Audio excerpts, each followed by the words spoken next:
Okay, hopefully you can see that this selvage matches up to this selvage, and by turning over this pattern a little bit, about 1/2 inch, I can find where it matches just by sliding it into place like a puzzle.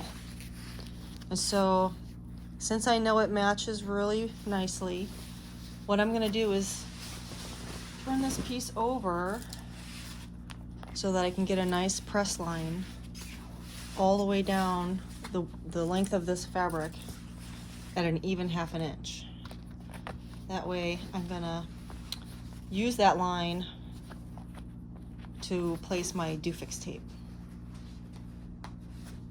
So I'm gonna just get it started with about 1/2 inch, fold it over, and I'm gonna pin the whole thing all the way down, and I'm gonna press it. And I already tested this fabric with an iron with heat and with steam, and it handles both just fine. So I'm gonna keep getting it prepped for the iron.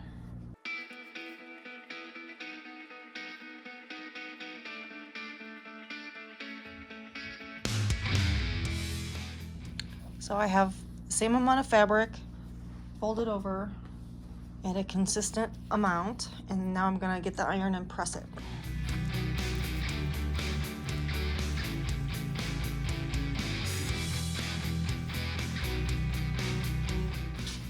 Okay, that looks good. Now the next step is to press the Dofix tape. So when I'm matching a seam for a drapery, I don't use the normal Dofix tape that I use on other things. There's a special one that is more transparent. Comes on a white spool, and it has really tiny little dots on it that I'm not sure you could even see on the camera. But it's little itty bitty dots rather than a strip of tape. So it doesn't leave as much of a stiff feeling after you iron it on.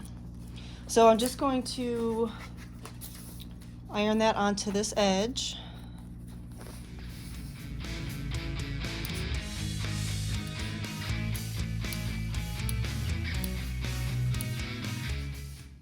And it doesn't have to go all the way to the edge. I'm leaving about a 1/16 of an inch.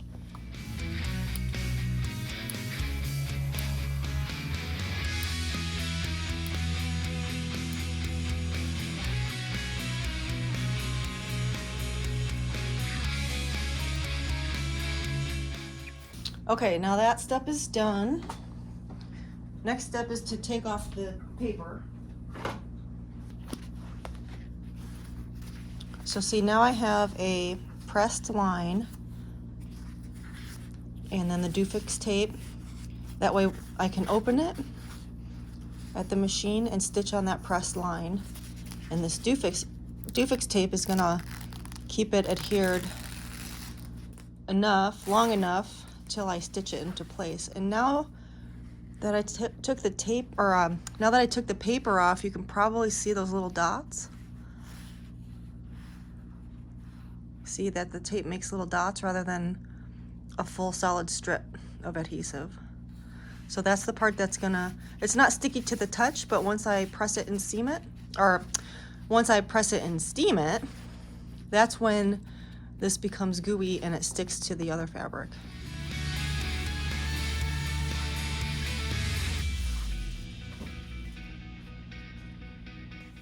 Okay, now I'm ready to turn this piece around with the right side up so that I can find where it matches to this piece right here. And then I'm gonna pin it to the table. And then once I have the whole thing all the way pinned into place exactly where I want it, then I will press the whole thing. I don't always do my pattern matching this way, but with this really fancy fabric, I don't want to have to go back and make any adjustments if the pattern match isn't perfect the first time. It's a really shiny, satiny kind of fabric, so I want to get it right the first time. And that's why I'm pulling out the translucent Dofix tape. Otherwise, I would do everything else that I'm doing minus the Dofix part.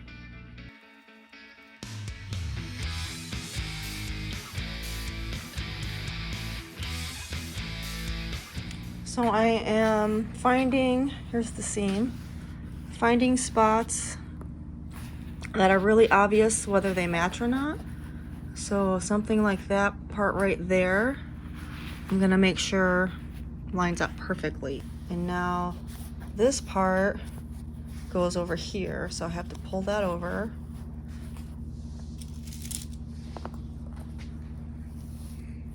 And then I'll pin that in place. And there's a little gap right there. I'll pull that over a little bit.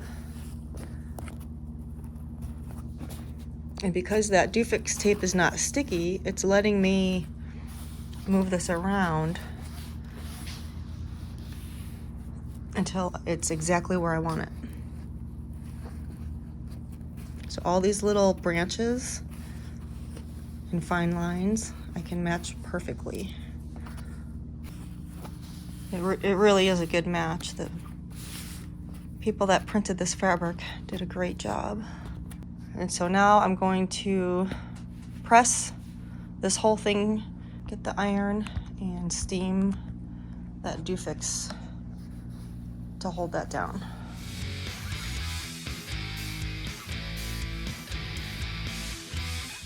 You can tell that it is sticking together now.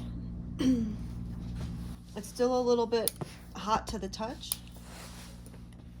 so I wouldn't take it off the table until it cools down. Otherwise that seam will come apart. This fabric is amazing. It's so beautiful and special. It's a custom printed fabric on a very silky satin. I'm pretty sure it's polyester, but it's really beautiful. It's dress quality, and each width of fabric has a different section of this amazing print on it. So I'm putting 5 cuts together. Here's one of the seams right here, and I'm prepping these to go to the machine, but I want to get them all ready before I go to the machine with 5 widths of fabric. And that's what I'm doing right now, is just preparing this fabric to match the 5 cuts. It's gonna be like one huge mural. There really is no repeat. It's just from bottom to top the same basic overall design, but it doesn't match top to bottom or side to side. It's totally different on each cut. So the next piece that comes off the rack over here is gonna match right here, but only that piece. So every single cut has a different pattern at each seam allowance. So there's orange flowers on that seam, and see there's no orange flowers on this seam right here, because it's a different part of the design. So I'm gonna keep prepping these seams, 2 more of them, and then I'll go to the machine with all 5 widths of this.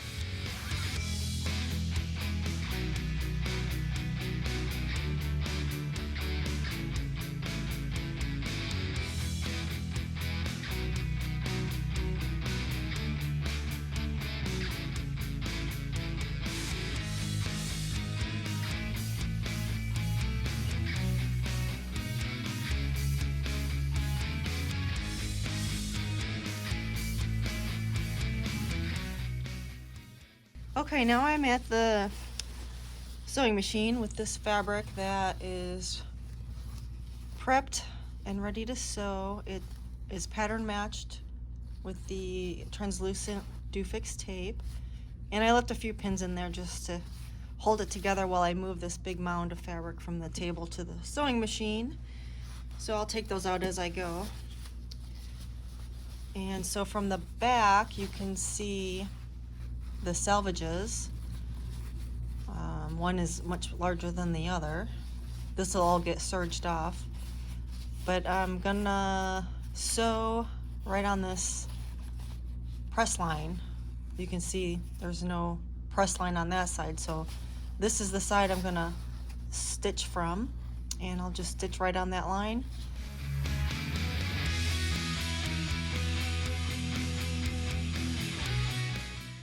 Let's see if I go over that pin really carefully, then I don't have to take it out.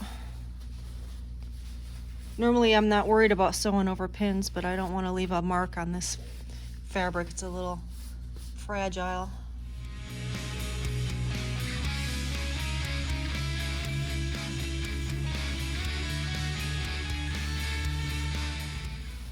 Looks nice. And once I press it, you should not be able to see the stitch marks that you can see now, but with an iron should take those away. All right, I'll keep going.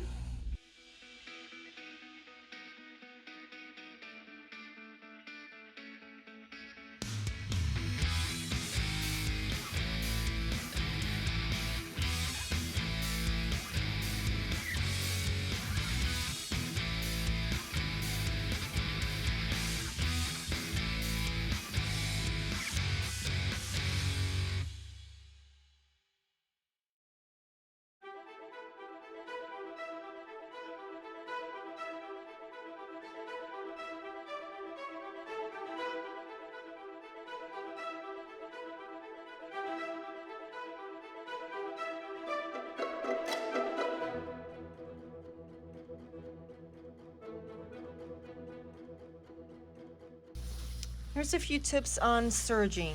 This is a drapery panel with a super beautiful fabric. It's very expensive, from somewhere in Europe, and I've already matched the pattern and stitched it on the straight stitch machine. And now I'm going to serge off these selvages. The biggest thing to think about when you're serging is you don't want to cut off the bottom layer of the fabric that sometimes gets trapped underneath if you're not careful. I've done it. I'm sure anybody that's ever used a serger has done it. So the most important thing in serging is to check. A lot of times when I'm doing this, I'm not feeling the top layer. I'm feeling that the bottom layer is totally smooth underneath. And I can tell if there is a extra layer of fabric underneath. So sometimes when you're moving your fabric around, this will happen, where that bottom layer gets moved over. If that goes through the serger, you're gonna have a big hole in the front of this fabric. So that is what I'm doing when you see me petting the fabric like this. I'm feeling for that bottom layer to be nice and smooth. And sometimes I'll just do this to look. When I'm flipping up the fabric like this, I'm just making sure that everything's flat underneath there. So now that I have that in place, I'll start serging. And so you can see where the blade is going up and down. That's cutting the selvage off. And I'm looking right here at the presser foot, keeping this stitch line lined up right with that point. I got my hands pulling in the opposite directions.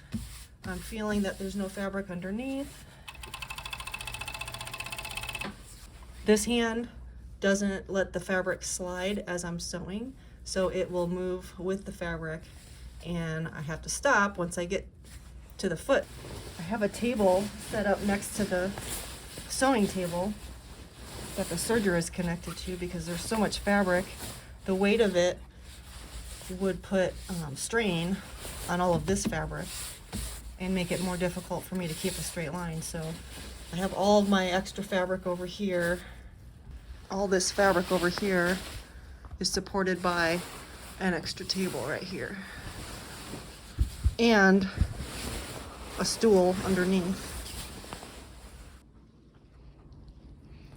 Here's one of the seams on this awesome fabric that is stitched into place and serged, and now I'm going to press it, which will smooth out the stitch line and should make it pretty invisible.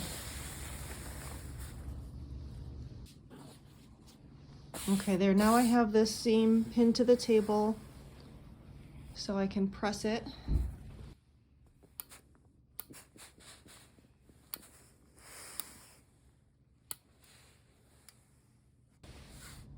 There, that pretty much erases the seam when you pull back away from it. I'm stapling the Ripplefold tape to this 60% full Ripplefold Drapery, which is unlined, and that's why I can staple the tape on and do the header before I do the hem. If this was lined, I would have to hem the drape and then table it with the lining, and then the last thing would be to put the Ripplefold tape on. But since this one is unlined, I can start at the top and get the Ripplefold tape in place, which makes the rest of the process go a lot easier.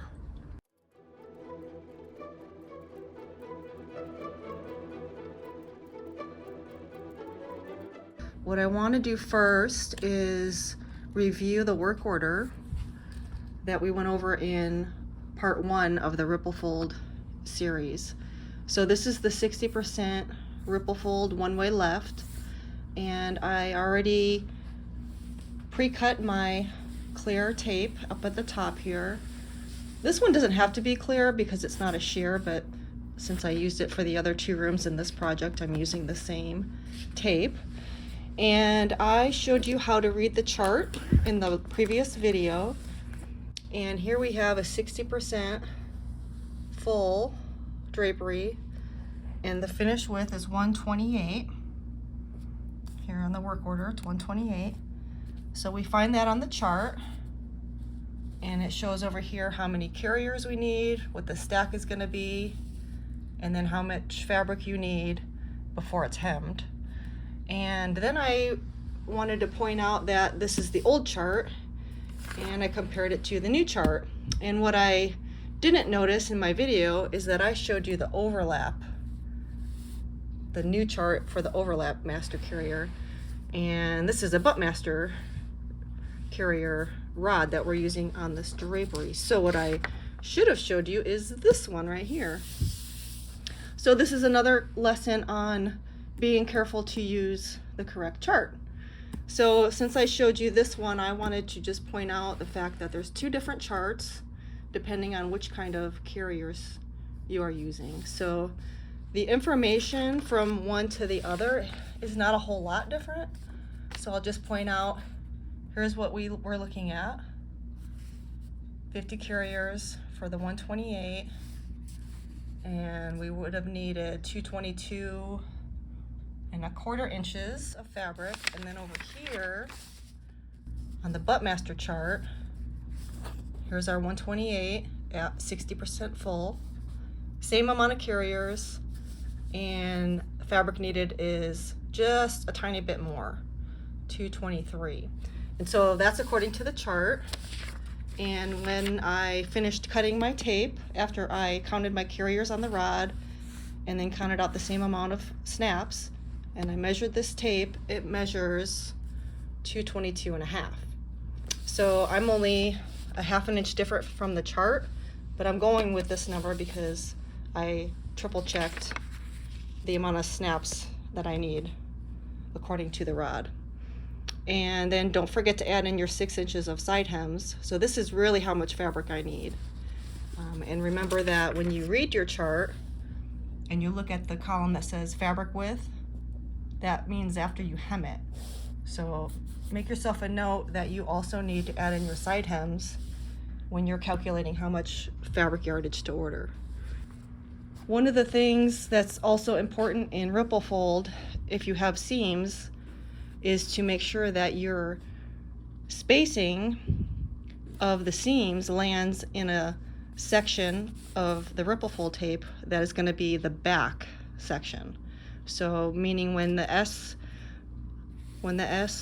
curve of the Ripplefold goes back and forth, you want this seam to land in a back space, not a forward space. So what I did is I put a dot, a red dot, could be any color, on all the spaces that are the back spaces. So every other space has a red dot. That way I know that all of my seams are landing in between the two snaps with the red dot.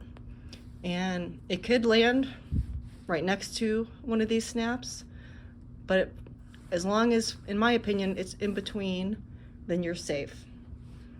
Because if it's right like next to this snap, that means when it's doing this S, it would be hidden. And so the reason for the dots is that you could slide the tape back and forth and quickly see at each seam, here's another one, where your tape is landing.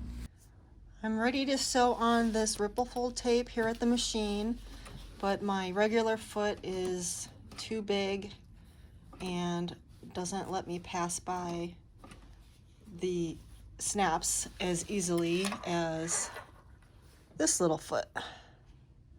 So I'm just going to change that real quick. This is my favorite foot for sewing Ripplefold tape on.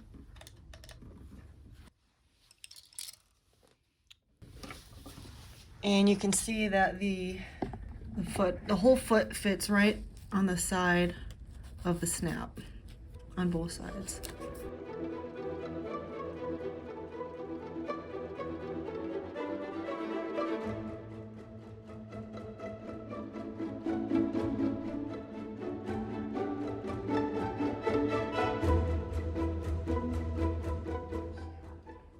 Just wanted to show you something. I have the Ripplefold tape stitched into place on this amazing, beautiful drapery. Take a peek.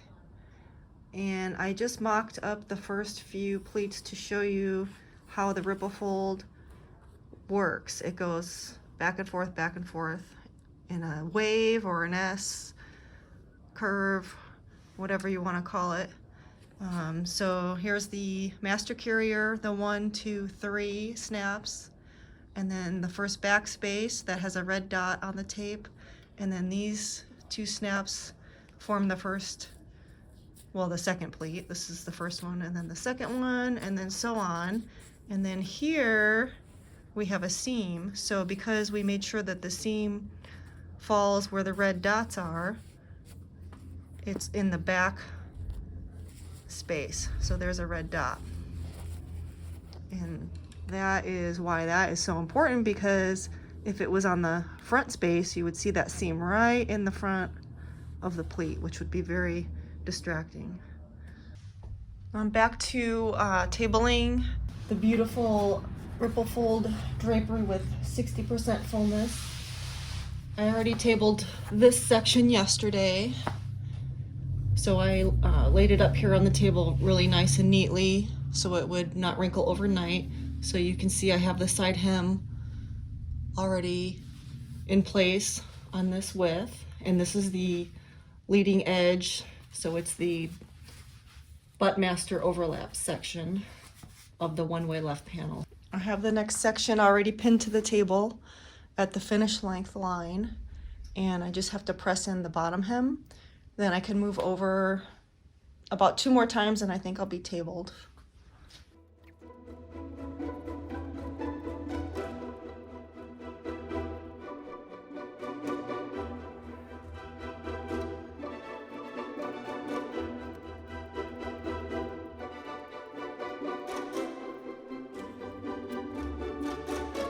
And do the next one. I'm putting a pin at the yellow line at the top and a pin at the yellow line at the bottom, so I can line those 2 spots up on that side of the table to make sure I'm staying even as I'm moving the fabric over.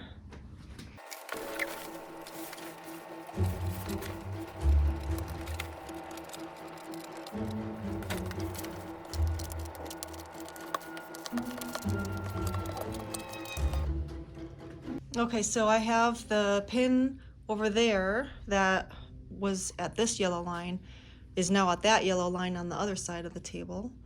And same with the bottom pin over there. Well, it's not there yet, but I'm going to put it there. But before I go around there, I'm going to also note where the seam is at the top here. It's 1 inch over from this dark black line. So I'm going to make sure that the seam at the bottom is also at this same line, 1 inch over from the dark line. So I'm just checking that I'm square every time I move the fabric.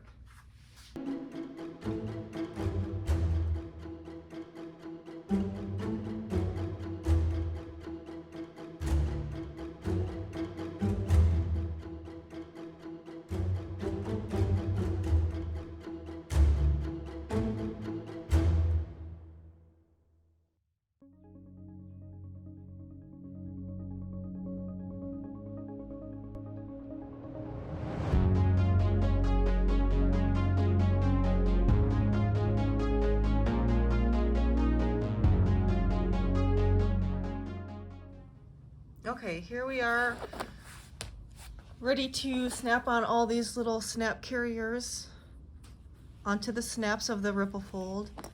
And so I am using just a regular pair of pliers to snap these on, and I protected the side that's gonna pinch the front of the drape with some duct tape so that it doesn't scratch the fabric.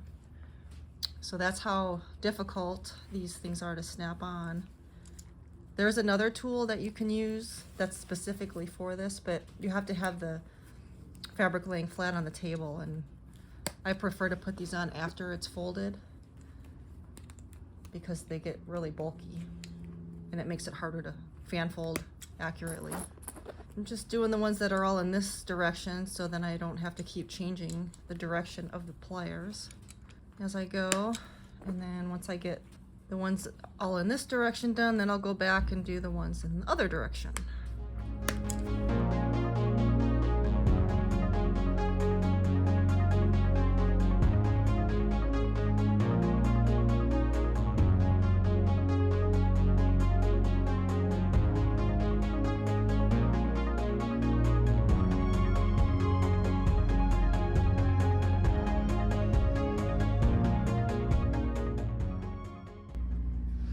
Okay, I got all of the snap carriers onto the snaps, and I just want to point out that you don't need them on the master carrier, so that's the 3 for the master carrier, and you don't need them on the end because remember back in part 1 of the video I left this guy in the rod, the very last carrier, so that one's already in there, and then this is the little return piece that swings back behind the rod, so that's the return snap. So those two don't need these snap carriers snapped on. And now I can wrap it up. This is the best part. I get to wrap up the drapery because it's all done and ready to go to install. So I'm going to wrap it up, but I wanted to say thank you for watching, and I hope that this has been helpful. Remember, this is part 2 of a 5-part series on Ripplefold, so stay tuned for parts 3, 4, and 5, where we show you the 80% and the 100% Ripplefold drapes that go with this project in different fabrics. And then part 5 is a full Ripplefold board-mounted stationary panel video. Also, wanted to let you know a little secret. We're working on a Patreon site. Some of these videos are going to be edited with extended versions for extra content and extra tips and visuals on all the steps. So if you're interested, stay tuned. We're gonna announce at some point coming up here when our launch date is for Patreon, and then there'll be lots of other exciting things that will be involved with Patreon, but I can tell you that some extended videos on the Ripplefold will be on the Patreon channel. So stay tuned for more information on that. And I'm going to wrap this lovely drapery up.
Thanks again for watching.